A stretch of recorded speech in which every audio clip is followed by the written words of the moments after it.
आखिर वह स्थान कहाँ और कैसा होगा जहाँ पर ईश्वर निवास करते हैं। आपने YouTube पर कई ऐसे वीडियो देखी होंगी जहाँ पर किलोमीटर के हिसाब से गणना करके यह बताया जा रहा है कि वैकुंठ लोक कहाँ पर मौजूद है। क्या आपके मन में कभी ये ख्याल आया कि आखिर वैकुंठ लोक कितना दूर मौजूद है?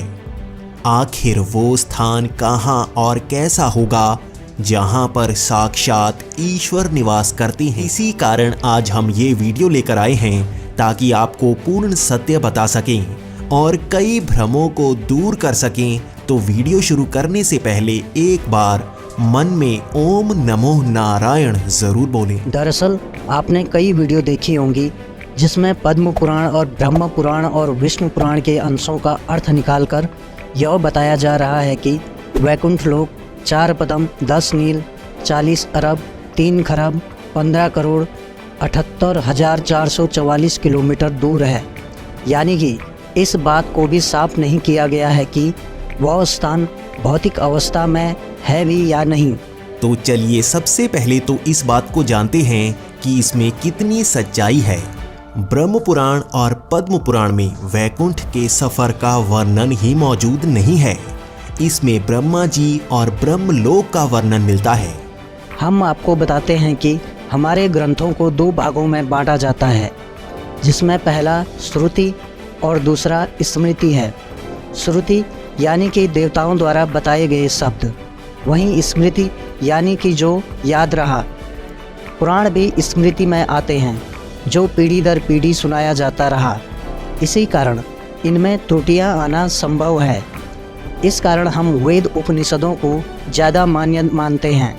सनातन धर्म में जिस प्रकार धरती में कैलाश पर्वत को शिव का निवास स्थान बताया गया है, उसी तरह भगवान विष्णु का निवास स्थान वैकुंठ में बताया गया है। वैकुंठ लोक की स्थिति 3 जगह बताई गई है, धरती पर, समुद्र में और स्वर्ग के ऊपर।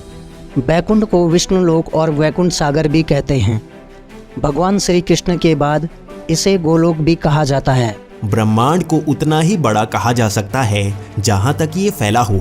हमारी टाइम एंड स्पेस थ्योरी भी यहीं तक ढंग से चलाई जा सकती है। हमारा यूनिवर्स 3 डायमेंशनल है तो टाइम 4th डायमेंशन है जो इस यूनिवर्स तक सीमित है। इसके आगे अभी तक मल्टीवर्स कॉन्सेप्ट में ही समझाया जा सकता है, यानी 5th डायमेंशन, जहां हमारे ब्रह्मांड जैसे और भी कई ब्रह्मांड हैं। धार्मिक पुस्तकों के अनुसार सतयुग में बद्रीनाथ धाम की स्थापना नारायण ने की थी। त्रेता युग में रामेश्वर की स्थापना स्वयं भगवान श्री राम ने की थी। द्वापर युग में द्वारिका धाम की स्थापना योगेश्वर श्री कृष्ण ने की और कलयुग में जगन्नाथ धाम को भी वैकुंठ कहा जाता है। दूसरा वैकुंठ धाम। दूसरे वैकुंठ की स्थिति धरती के बाहर बताई गई है। इसे ब्रह्मांड से बाहर और तीनों लोकों के ऊपर बताया गया है। इसकी देखरेख के लिए भगवान के 96 करोड़ पार्षद तैनात हैं। इसे आकाशित रिकॉर्ड भी कहा गया है, जहां भूतकाल, भविष्यकाल और वर्तमान काल का पूर्ण ज्ञान मौजूद है। इसी आयाम में भगवान शिव निवास करते हैं। इसके ऊपर मौजूद है वैकुंठ, जिसे नवा आयाम भी कहा जा सकता है। यहीं पूर्ण नारायण निवास करते हैं। आत्मा का मोक्ष को पाना अर्थात इसी आयाम में विलीन हो जाना। भौतिकी की शुरुआत भी यहीं से होती है। इस आयाम को कोई भी दूरी में नहीं माप सकता। जिस प्रकार टीवी से निकलकर पात्र हमारे संसार में नहीं आ सकते, हम भी यहाँ भौतिक शरीर में नहीं आ सकते। यही कारण है कि इसकी दूरी धरती से नापना पूर्ण तरह गलत आधार होगा। 10वें आयाम में वह हैं जिन्हें निराकार ईश्वर कहा जाता है।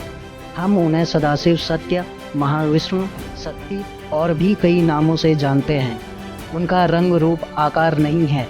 वह हरदेव भगवान का पूर्ण रूप एक ही आयाम में है। इस रूप का हम वर्णन तक नहीं कर सकते। इसी कारण हर वेद, हर पुराण में कहा गया है कि सब एक ही हैं।